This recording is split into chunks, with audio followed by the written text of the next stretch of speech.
लेकिन अब मुझे याद आ रहा है कल ममता बनर्जी का वो बयान भी, जब उन्होंने कहा एक बार फिर से लालू के बाद एक और इंडिया गठबंधन का नेता जब ये भविष्यवाणी कर रहा है कि सरकार अपना ये कार्यकाल पूरा नहीं कर पाएगी।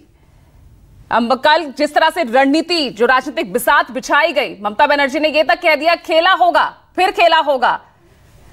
और कांग्रेस के खिलाफ कल कांग्रेस के जो तमाम विधायक क्रॉस वोटिंग करते हुए नजर आते हैं। कल ममता बनर्जी शरद पवार से मिलती हैं, उद्धव ठाकरे से मिलती है, कांग्रेस से नहीं मिलती हैं। ये राजनीतिक परिदृश्य में किस तरह से आप इसको देख रहे हैं?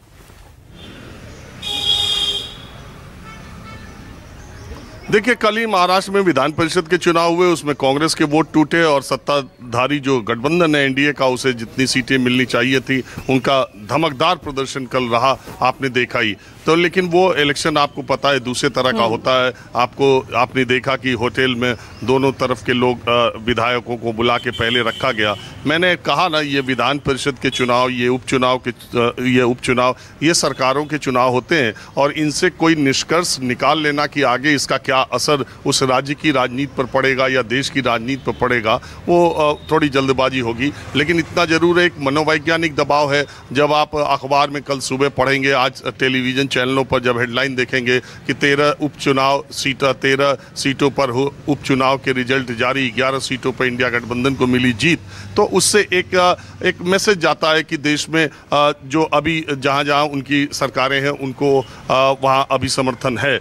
मूल बात यह है, मैंने आपको कहा कि ये सारे के सारे जो उपचुनाव हो रहे हैं उसमें सबसे ज्यादा इंपॉर्टेंट अगर कहीं का चुनाव, हमारे वरिष्ठ सहयोगी अभी बता ही रहे थे विशाल, वो हिमाचल का है। वहां पर हिमाचल में 35 विधायकों का समर्थन जरूरी है बहुमत के लिए। और सुक्खू सरकार अभी पीछे 6 सीटों पर उपचुनाव हुए थे और जिस समय फरवरी में उनके वोटरों ने क्रॉस वोटिंग कर दी और कांग्रेस पार्टी के उम्मीदवार वहां पर हार गए, उस समय फरवरी में ऐसा लग रहा था कि हिमाचल प्रदेश की सुक्खू सरकार जो है वो कुछ दिनों की मेहमान है।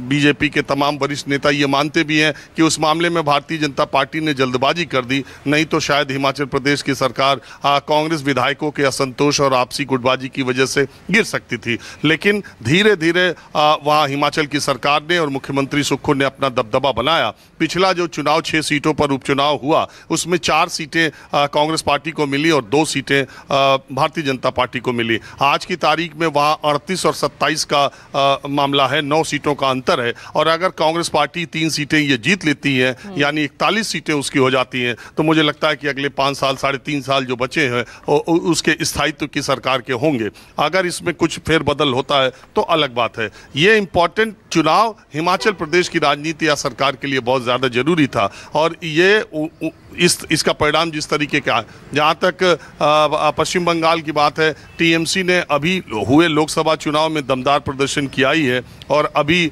जो ये 3 नेता उनके बीजेपी से आए थे टीएमसी में, वहाँ पर उनके पाला बदलने की वजह से चुनाव हो रहा है। तो सारी सीटों पर अगर आप बिहार में देखें जिस सीट पर हो रहा है, तो वहाँ भी सत्ताधारी दल एनडीए, बीमा भारती जो कि आरजेडी की कैंडिडेट है, और उन्हीं के पाला बदलने की वजह से यहाँ उपचुनाव हो रहा है। उन्होंने विश्वास मत के दौरान जेडीयू छोड़कर आरजेडी का दामन थामा था और पूर्णिया से उन्हें टिकट भी आरजेडी ने दिया था। आपको मालूम है कि पूर्णिया में उनका क्या हाल हुआ। जिस सीट से वो विधायक थी, पाला बदलने के बाद वो सीट भी उनके हिस्से बचेगी कि नहीं, ये बड़ा सवाल है।